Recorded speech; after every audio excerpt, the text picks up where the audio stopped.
من آياته منامكم بالليل والنهار وابتغاؤكم من فضله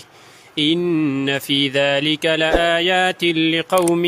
يسمعون ومن آياته يريكم البرق خوفا وطمعا وينزل من السماء ماء فيحيي به الأرض بعد موتها إن في ذلك لآيات لقوم يعقلون